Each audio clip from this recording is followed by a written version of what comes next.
On my channel, I do videos by request that I call just answering questions with waptek. Sometimes they're not really requests. They're people feigning a request, but they're really just making assertions and usually lying.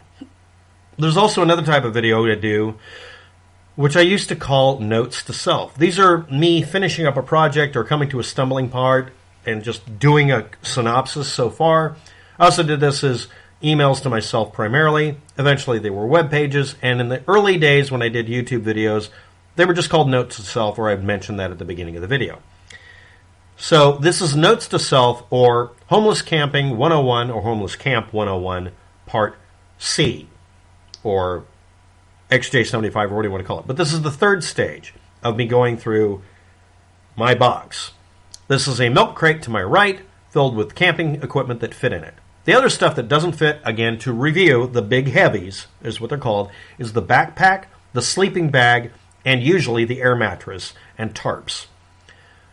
If you're in Portland, Oregon, or anywhere in Oregon, you need to have a self-inflating mattress. It's a foam mattress in a airtight sleeve that's also waterproof, because it has to be if it's airproof usually. And it self-inflates because the foam forces it to expand, and then you squeeze it back out when you're done using it so you can put it away. Next, the sleeping bag. If I have to explain that to you, I don't think you should be watching the video. Next, tarps. Various types for various purposes. Let's not go there. Next, I use a tarp for a rain fly over the tent.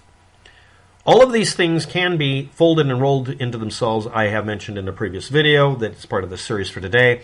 But suffices to say, when you roll it up, you end up with something exactly the same size as a very large stuff sack or a very skinny, very easily carried backpack. So I just buy a stuff sack, put straps on it, which I'll do a video on how to do, because I'm going to have to remake mine. And you put the whole thing rolled up in one piece.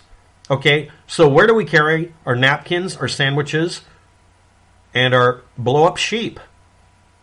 Bah! Don't laugh. Fill them with helium. Turn them loose. News story. Seriously. Instead of the rapture that year, rapturing, where we did inflatable humans, we'll just say that, I did sheep.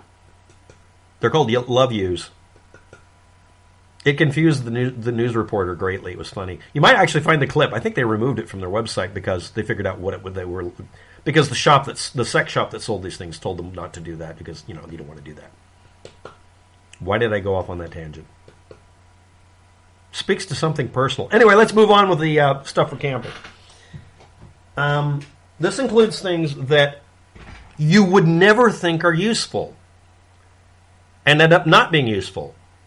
Unless you're in a different part of the country, then it's a different thing that's not useful, and the other one's useful. This is a very thin strip of metal. It's a little under, I think it's like a specific number of millimeters or whatever, but it's less than a 1/4 inch across. And when you find it, one end will have a broken edge to it, and the other edge will be this strangely sharpened, almost chisel-like shape with various angles. This is a street sweeper bristle. You can pick a lock with it. You can use it for a very tiny chisel. It's good grade steel. It has 1,000,001 uses, but they're kind of brittle. You find them all over in the street. What have I used these for? I can't count how many times I've used it for part of a set of glasses temporarily, as a shim for something, as a straight edge. 101 uses, but the most common use I had for them was I had none. I removed them from the road because they puncture bicycle tires if they get bent suddenly, which some of them do. But I ended up collecting a lot of them, and people use them for making small chisels. You can use them for a bunch of purposes, but it's just a piece of metal. But I just thought I'd point that out. In previous editions of the video I've mentioned things that I bought and kept for years, or they're still new in the package, and I either never used them, or made another version of them, or it was just the second one and the other one's been destroyed by now by overusing it, or in some cases, like water filters, I'm on my 3rd or 4th one and I've used them to death because they're very useful. It's like duct tape, only not so consumable. This is an example of something I thought idealistically I should have, and I still have it and never used it. It's a dismantleable travel razor. This part here is the part that touches your face. and has this shape on it. Usually a center post and maybe one or two, maybe more. Maybe it's little slots. And they match this object, which has grooves in it, for some reason on the edges.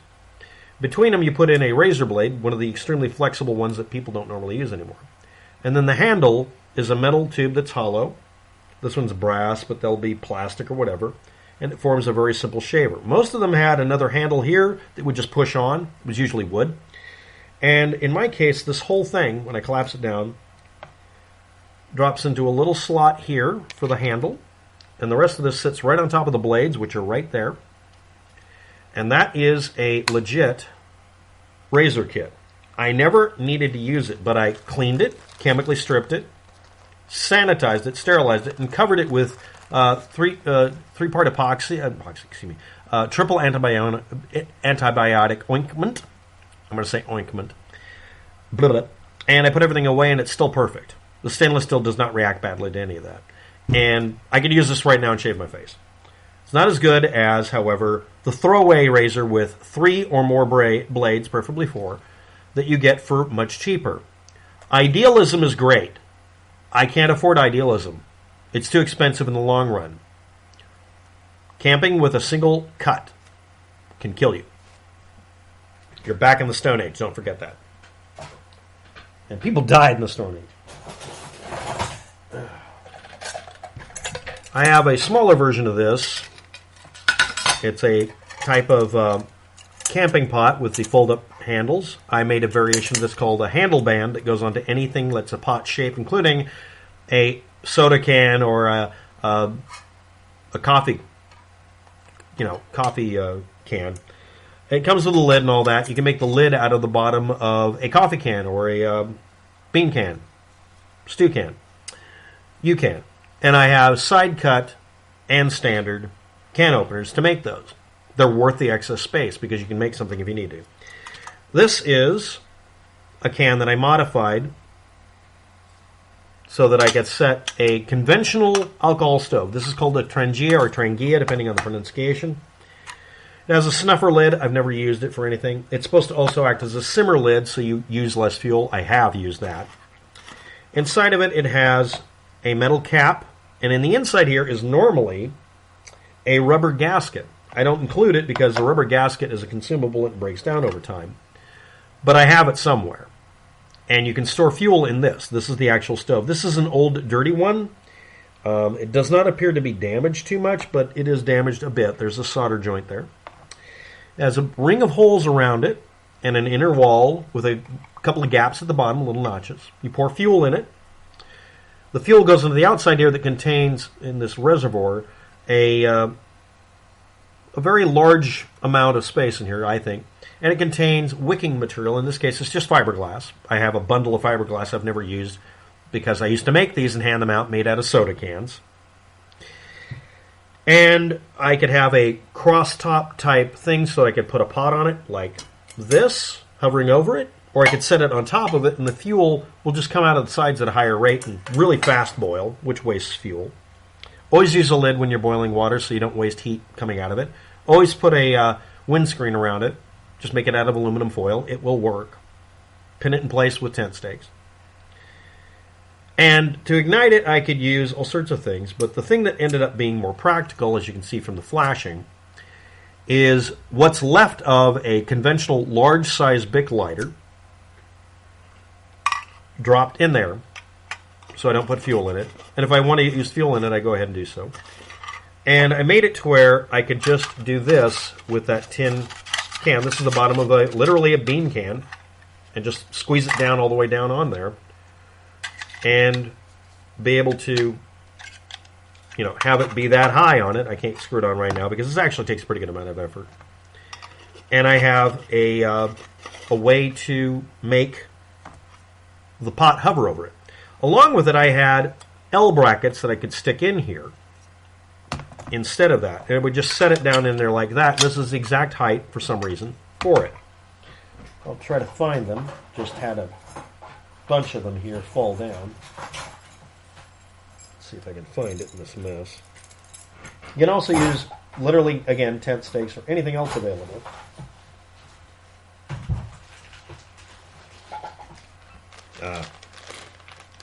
Yeah, I can't find them.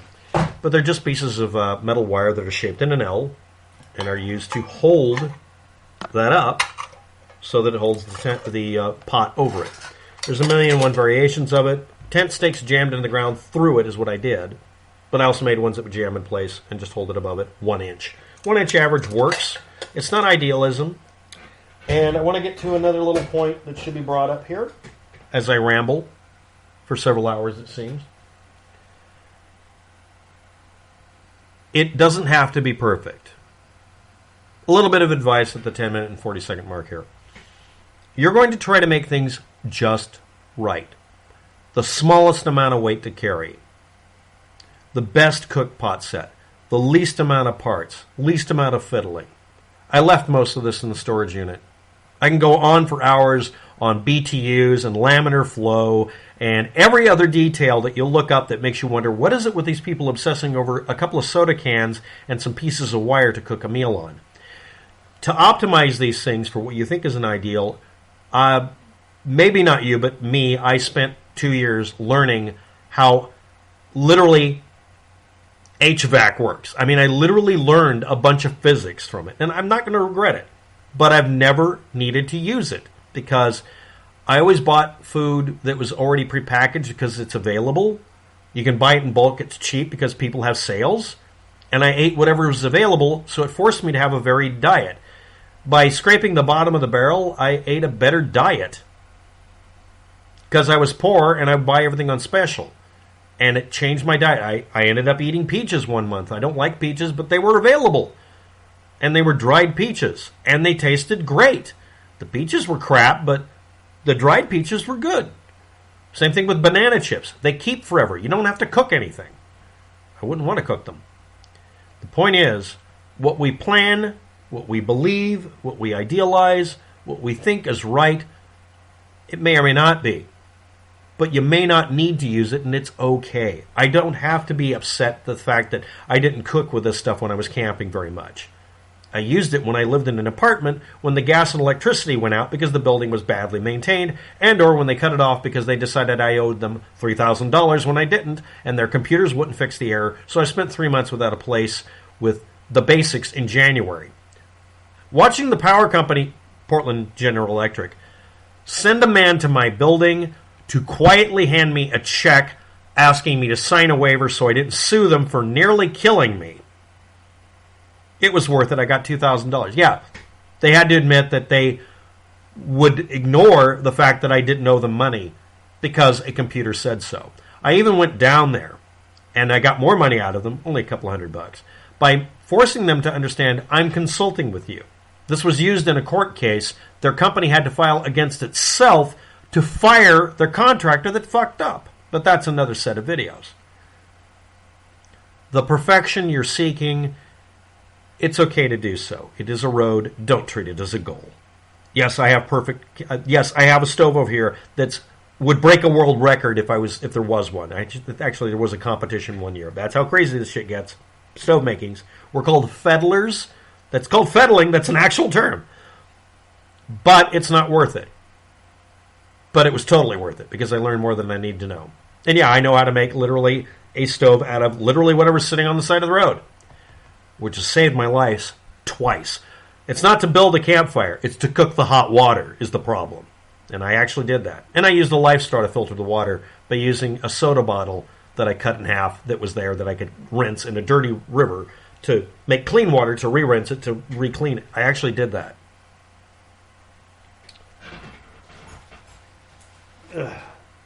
Oh, and these are the little stand handles. I just reached down and randomly grabbed them. These are what I made them out of.